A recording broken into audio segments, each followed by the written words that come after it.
Before we go, we have to ask you about your area of expertise, space.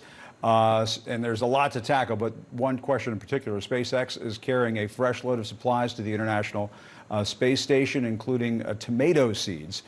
This could ultimately impact the way astronauts eat in space. How important would that be? And I guess what do you see in this mission right now? You know, someday we're going to go to Mars, and fresh food is going to be important. And when you're that far away, you're not going to be able to send it from Earth. You're going to have to grow it yourself. So, growing tomatoes now on the space station is a stepping stone from another level from when I was on the space station. We were going lettuce and flowers. Tomatoes are more complicated. It's going to be great to follow along. And I'm sure that technology one day is going to help us get to Mars. All right. Well, we'll let you get back to the stuff that you're doing on the ground here on Earth, which is lending a hand in Ukraine, a greatly needed thing. Hats off to you, Scott. As always, keep us posted on how things are going over there. We'd like to check back in with you. Safe travels. Absolutely. Thank you, Jim. All right. Thank you. All right, Scott Kelly, thanks very much. In other news from space, there are images from space that both inspire and humble, and NASA is releasing these incredible photos of the moon taken by the Orion spacecraft as part of the Artemis 1 mission. NASA says Orion has surpassed the record set by the Apollo 13 mission when it comes to the distance traveled in a spacecraft designed to transport humans. By tomorrow, Orion will be more than 270,000 miles away from Earth. The hope is all of this work will eventually establish a path to Mars. Scott Kelly was just talking about that a few moments ago. Joining me now is someone you also know well, renowned astrophysicist Neil deGrasse Tyson. He's also the author of the book Starry Messenger, Cosmic Perspectives on Civilization, a book I could never write, but thank goodness we have Neil to talk about all of this. Neil, for people who say we've seen pictures of the moon before, why is this so special? I guess I shouldn't ask that type of question because who cares what they think? No, I'm just kidding. But this is an extraordinary thing that's taking place right now. It really is, isn't it? Personally, I think it should have happened decades ago. It's been 50 years.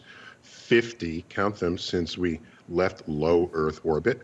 That was the 1972 Apollo 17 mission that went to the moon, walked on the moon, returned to Earth. We haven't left low Earth orbit since then. So for me, it's a long time coming that this should have been happening decades ago. So for me, it's not, yes, of course, we've seen pictures from the moon, but it's communicating something else, that we are redoubling our efforts to turn space into our backyard. And that, I think overall, that's a good thing for civilization, because to think that Earth is the only thing we should ever think about and care about when we're this dot in the middle of this vast universe, which has unlimited resources, unlimited discovery that could ultimately come back and help what our problems are here on Earth, I'm all for it. Yeah, and I mean, we were just talking to Scott Kelly about this. He's going to be talking to the Ukrainians about, radiation vest technology that's used in space and applying it on the ground in Ukraine to try to protect the people there in case there's some sort of Chernobyl type of incident. So you're absolutely right about that. And all of this brings to mind the words of astronomer Carl Sagan when he wrote of Earth as a pale blue dot. He said, look again at that dot. That's here, that's home, that's us on it. Everyone you love, everyone you know, everyone you ever heard of, every human being who ever was, lived out their lives. These new images, they really do put things in perspective. Yeah, because when you go into space, especially deep space, and you see Earth there, not as you learned it in your schoolroom globe with color-coded countries. No, it's as nature intended you to see it, with mountains and land and clouds and oceans, and that can change you. I have this diabolical plan where I get Elon to build a space bus. There's the Airbus company, make a space bus, cram all the warring leaders of the world onto that bus, send them out to the moon, and have them gaze upon Earth and contemplate what their hegemonistic motives ever meant or would mean going forward. Because here we are together, alone, and once again, to quote Carl, with no hint that help from elsewhere is going to come to save us from ourselves. We are in this bathtub together called Earth. And So space can change you for the better. And let's talk about Mars. Scott was talking about Mars. I want to talk about Mars with you. The hunt for life beyond Earth, the Mars rover dug up some intriguing clues, finding signs of a watery past, rocks loaded with the kind of organic molecules that form the building blocks of life. I hope I have that right. How significant is that? Yeah, so this continues to affirm the possibility, let me even say likelihood, that the prevalence of water elsewhere, not just on Earth, the prevalence of organic molecules elsewhere, not just on Earth.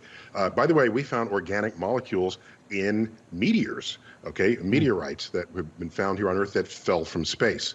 So all the basic ingredients are there. And the question is, what kind of spark is necessary? Spark is a very loose word I'm using there, to go from inanimate organic molecules to self-replicating life. That's a big frontier in biology today, but it happened on Earth and it happened pretty quickly. So, and Mars, a near neighbor, to have all the right ingredients, this gives us very high expectations for there to be life in many, many places, possibly in our solar system, but certainly across the galaxy. I mean, what is your sense now, Neil, speaking of Mars, as to when humans can get there? Yeah, that's complicated. In fact, dare I say, I wrote a whole book on this, Space Chronicles, Facing the Ultimate Frontier. Mars is expensive and it's dangerous, and generally just the urge to want to do something that's expensive and dangerous doesn't ever get funded unless there's some geopolitical reason that drives it. I'm reading the history of civilization, by the way, when I say this, some geopolitical reason or a very clean and clear economic return on that investment. As a result, I don't see it happening as soon as others do, unless some adversary says, we're going to put military bases on Mars, and we say, well, we better get there as fast as possible. And if that were the case, we'd be there in 10 months. No doubt about it. And I think some of that competitive, I guess, energy that you're talking about is driving, I think, part of the reason why we're desperate to get back to the moon. That I think there's part of that involved in that, right? Yeah. I mean, we don't want to be so blunt and admit it to ourselves, but when China started rising up and fulfilling on their promises of what they would accomplish in space, and the moon showed up in their targets and possibly Mars, that became a flame lit beneath us to sort of redouble our efforts that had been languishing for decades. So I don't think that as a driver can be ignored in this case. And NASA's James Webb telescope has also given us new data about an exoplanet, planet outside of our solar system. Let's talk about this. It's as massive as Saturn, 8 times closer to a star than Mercury is to the sun, making the temperature on the surface, if I'm getting this right, 1,600 degrees. Why is it important that we have this data? Well, so it's not so much the data on that specific planet, but the more we gather data on all the exoplanets, we have multiple satellites, multiple telescopes engaged in this search. And in 1995, we knew of one planet orbiting a star outside of our own solar system. Today, that number has risen through 5,000. And the value of JWST because JWST can see the edge of the universe as well as newly born planets like right in front of our noses. The value there is it has the power to be able to analyze the atmospheres of exoplanets. And if you can do that without being able to see the surface, which we don't expect to happen anytime soon, but the atmosphere can be touched by the chemistry of life on the surface, just as Earth's atmosphere has been touched. You would not have oxygen in our air were it not for plant life generating it. And so we call them biomarkers. And so as we comb the catalog of exoplanets, if you were to rank them by which ones you might want to visit first the day that technology ever comes, you can then put the ones at the top of the list, those that have possible chemical evidence for life on their surface. And the James Webb Space Telescope will be a leading instrument to help us sort that catalog. All right, very good. Neil deGrasse Tyson, thanks so much for breaking it all down for us. Telescopes, missions to Mars, missions to the moon. I think we covered just about everything, didn't we? We covered a lot. Not the entire universe, but much of it. Neil, thanks as always. We appreciate it. Always great to serve you. Thanks. All right, thank you.